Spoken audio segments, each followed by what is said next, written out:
हमको लगता है कि संवाद नहीं हो पाया है, हमको लगता है कि संगठन का पूरा काम अभी फैलाव नहीं हुआ है, लेकिन हमारे पास अभी समय है कि हम उस काम को अपनी प्राथमिकता के आधार पर पूरा करें। हमारे वो कार्यकर्ता जो कि इस पार्टी के प्रति वफादार रहकर 10 साल काम किए, उनकी प्राथमिक सुनवाई होना जरूरी है। उनको लगना चाहिए कि ये उनकी सरकार है, इस सरकार के जरिए वो न्याय की लड़ाई लड़ सकते हैं, गरीब लोगों की मदद कर सकते हैं और उनकी लड़ाई लड़ सकते हैं। दूसरी बात जो हम सबके लिए जरूरी है कि एक तरफ उनकी सुनवाई है, लेकिन दूसरी तरफ हम सब कार्यकर्ताओं की ये जिम्मेदारी भी है, सरकार में आ जाने के बाद सरकार के दल वाले कार्यकर्ता का जीवन सबसे ज्यादा पारदर्शी, सरल और जवाबदेही पूर्ण हमको बनाना पड़ेगा। अगर ऐसा नहीं हुआ तो बहुत जल्द हमारे ही अपने कार्यकर्ताओं के बारे में लोगों के बीच में जो धारणा बनेगी वो हमको मदद नहीं करेगी। बहुत सारे लोगों को और गांव में तो ये दिखाई देता है कि कल तक हम कैसे थे और आज हम क्या हो गए हैं।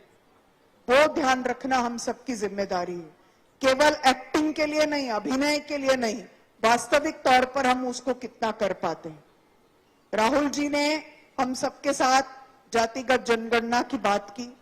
मुझे ये कहते हुए बहुत खुशी महसूस होती है, सबसे अच्छा काम पूरे देश में अगर कहीं जातिगत जनगणना में हुआ तो वो तेलंगाना राज्य में हुआ।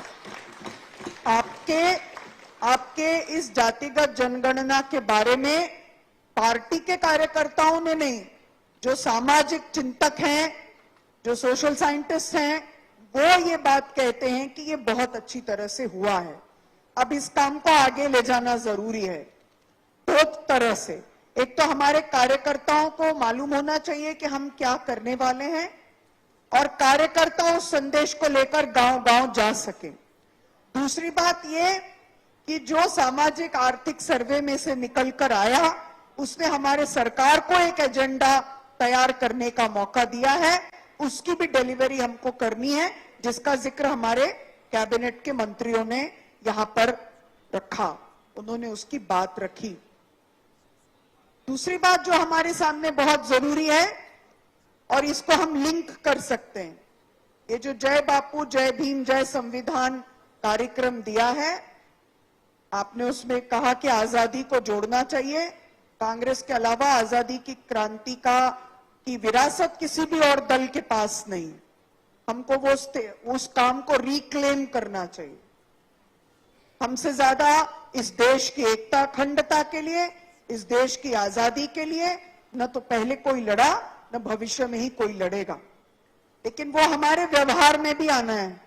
और उसी के लिए मेरा निवेदन होगा, जातिगत जनगणना में जो हम सामाजिक आर्थिक न्याय का मामला लेकर आए हैं, जो हमारे अलग अलग न्याय पत्र के 5 सूत्री कार्यक्रम